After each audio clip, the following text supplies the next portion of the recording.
Assalamu alaikum, folks. Emotions. This is the most hard hitting of this journey of grief.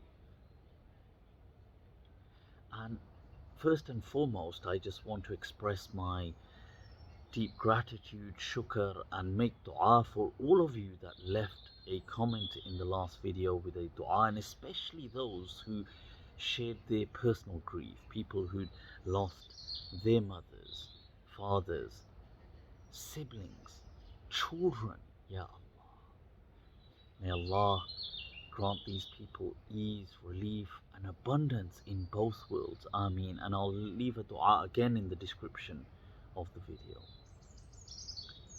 But emotions, it's a strange one because it it doesn't, we think we understand them, but we don't.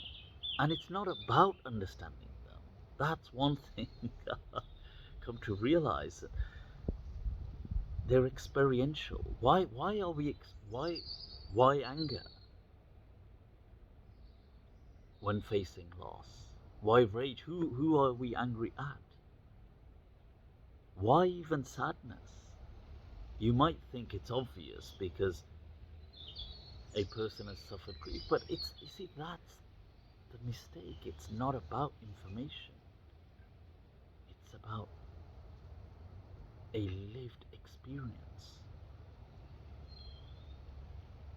that you may then لِتَعَارَفُوا, that you truly come together with irfan, this knowing, with ma'rifah, from the word, the arafu is from that word. And it's also linked to the word of kindness, ma'ruf. Wow.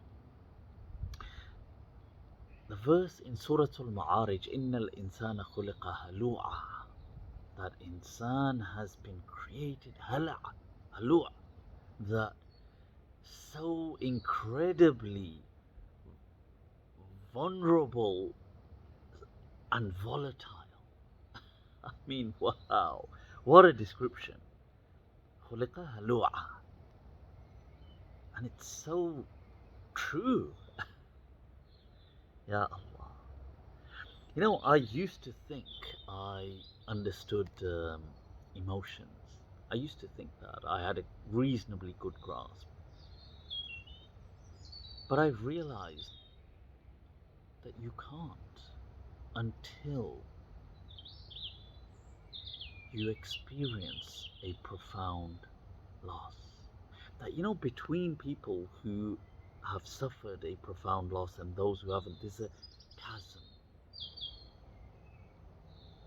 And once that you experience, it's a cluster, it's a montage, a roller coaster of emotions, a psychedelic trip of emotions. It's beyond, like, you cannot capture it in words.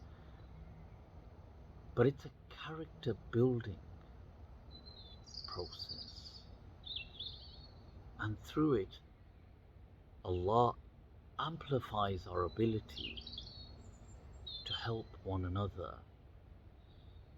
on this journey of this dunya. Ya Allah. Allah bless you all. I look forward to sharing some more thoughts with you. Salamullahi alaikum.